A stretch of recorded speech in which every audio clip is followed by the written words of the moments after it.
estamos recebendo aqui no programa Vida Plena o psicólogo e professor doutor Alexandre Rivera. Seja mais uma vez muito bem-vindo aqui ao Vida Plena. É uma alegria muito grande estar com vocês, Letícia. Doutor, eu queria começar conversando com o senhor o seguinte: a gente sabe que muitas vezes nós desenvolvemos alguns sentimentos com relação a desafios da nossa vida. Um deles, por exemplo, é a ansiedade. Em que momento ser ansioso é um problema? Existe um nível de ansiedade que é prejudicial? Isso. Na verdade, a ansiedade é uma preocupação. Eu antecipadamente me ocupo mentalmente com alguma coisa que poderia surgir na minha vida, que poderia gerar um problema para minha existência. E eu tento resolver na imaginação. Até um certo ponto, a ansiedade é muito adaptativa e muito positiva. Você consegue anteceder ali um problema eminente, por exemplo. Isso. A gente diz, por exemplo, no campo da educação, que existe o chamado nível ótimo de ansiedade para aprender.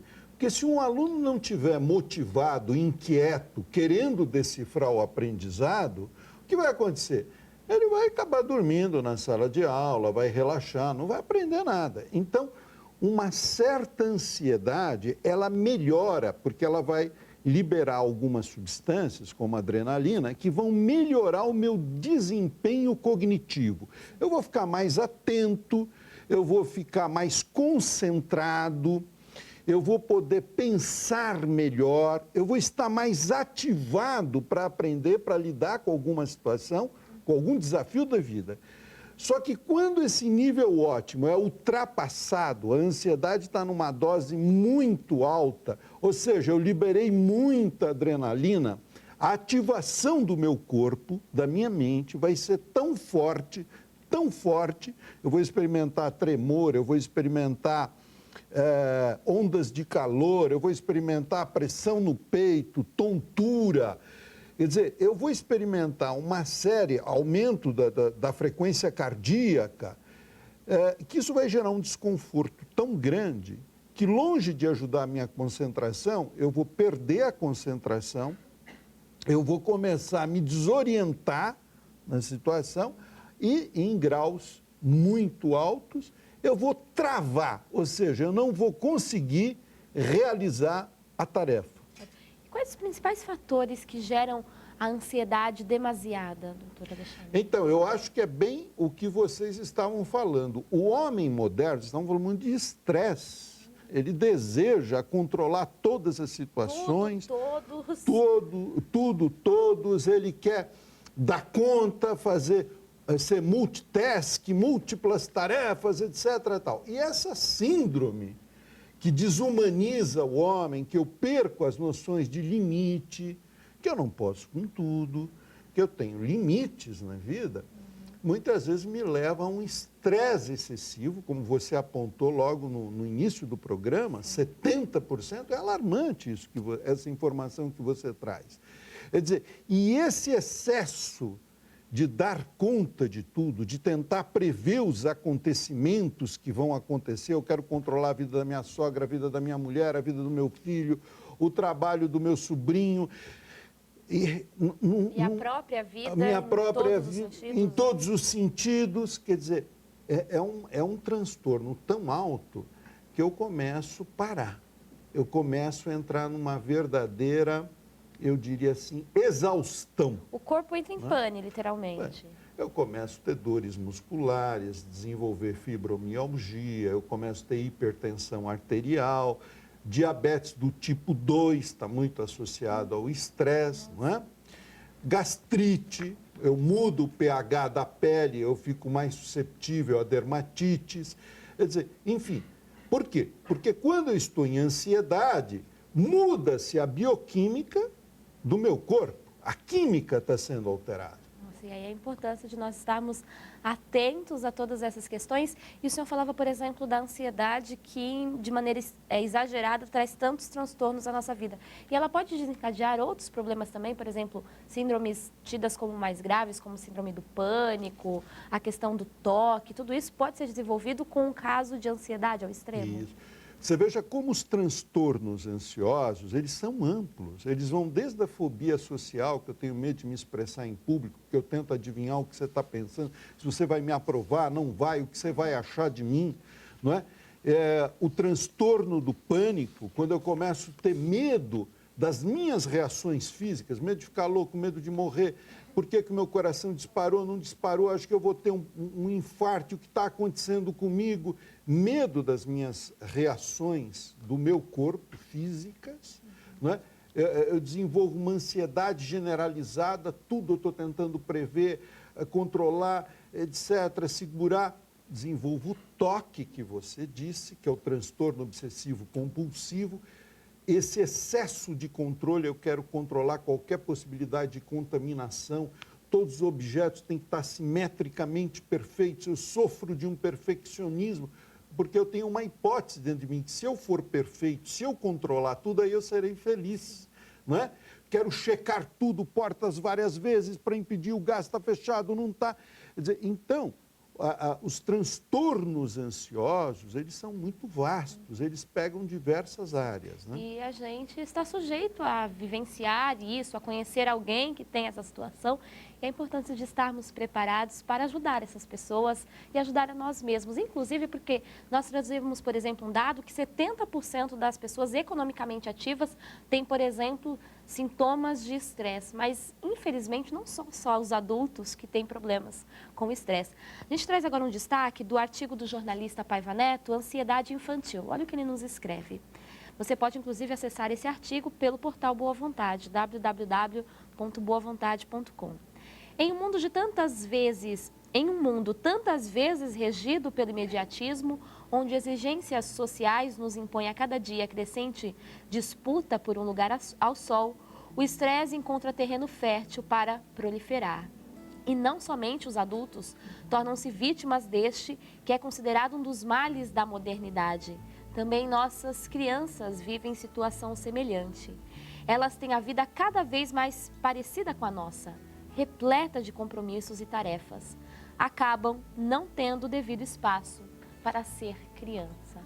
E esse é um problema que a gente encontra muitas vezes, né, doutora Alexandra? A gente quer dar o melhor para os filhos, quer cuidar das pessoas que a gente ama, mas às vezes acaba envolvendo essas crianças nessa atmosfera que não é uma atmosfera infantil e acaba não sendo saudável para elas. Eu acho que o Paiva Neto teve, como sempre tem, muita sensibilidade para sondar a alma humana.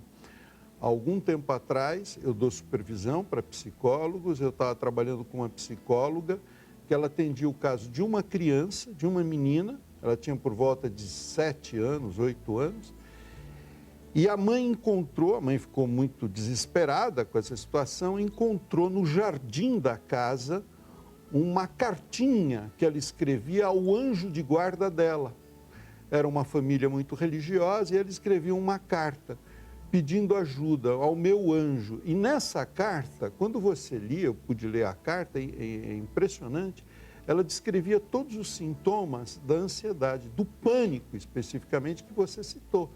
Ela, por exemplo, falava que a boca dela ficava seca, ela falava do tremor, e ela dizia, não sei por que isso acontece, porque o meu coraçãozinho dispara, não é? Eu tenho medo, eu tenho medo, eu tenho medo. Anjo de guarda, me tira isso que eu estou sentindo. E ela fez essa cartinha, nem contou para a mãe e deixou no jardim. A mãe acabou pegando a carta e trouxe para assistência psicológica. Então, cresce muito o número de crianças que padecem de transtorno do pânico, de ansiedade, de fobia social e mesmo de depressão. Então, esses transtornos mentais não é que eles atingem só o mundo adulto, eles atingem o mundo infantil também. Doutor, o senhor trazia no final do último bloco um caso de uma criança. Dentro, inclusive, nós conversávamos e trazíamos aqui um destaque do artigo do jornalista Paiva Neto, que nos falava sobre ansiedade infantil, que é, infelizmente, uma situação comum, cada vez mais comum no nosso dia a dia, mediante a tantos compromissos, tantas situações de estresse que as crianças estão submetidas. E o senhor percebe que, por exemplo, a religiosidade, independente da crença religiosa que a pessoa, a família tenha, mas a certeza de que existe algo mais, que existe um poder superior apoiando, ajudando, é uma ferramenta importante para se combater esse sentimento da posse da situação, dessa necessidade de controlar tudo também?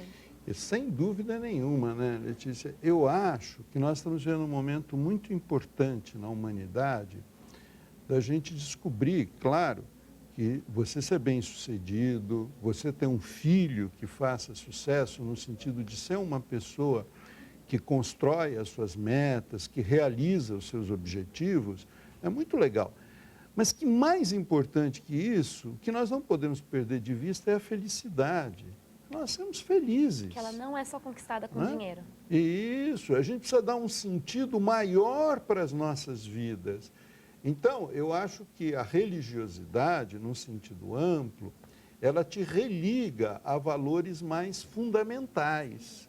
Não é? A prece, que você dizia há pouco, ela é, na verdade, um relaxamento. E vocês falaram com muita propriedade que quando nós relaxamos, diminui aquela ansiedade tão grande, eu consigo ter uma percepção mais clara da minha realidade, fazer um melhor diagnóstico da minha realidade e, a partir daí, eu desencadear estratégias, ações para gerar solução na minha vida.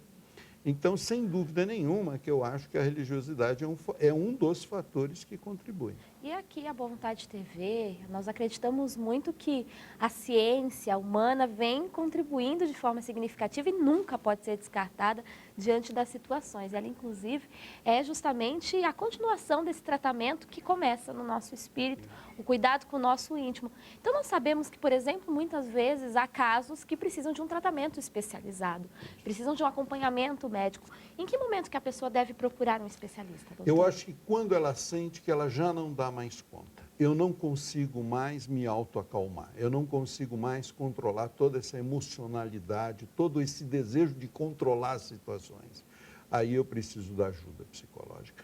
E é muito importante entender que o que gera ansiedade é o teu padrão mental, ponto.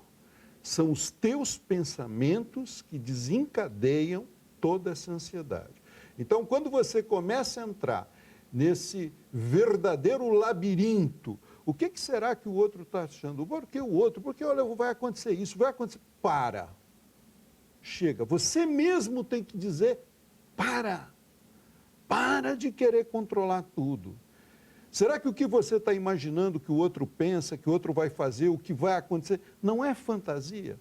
Mas quantas vezes nós fazemos isso?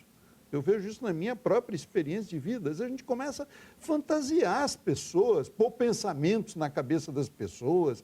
Será que você não sofreu muito mais na tua vida pelo que você imaginou do que efetivamente pelo que ocorreu na tua existência, na tua vida?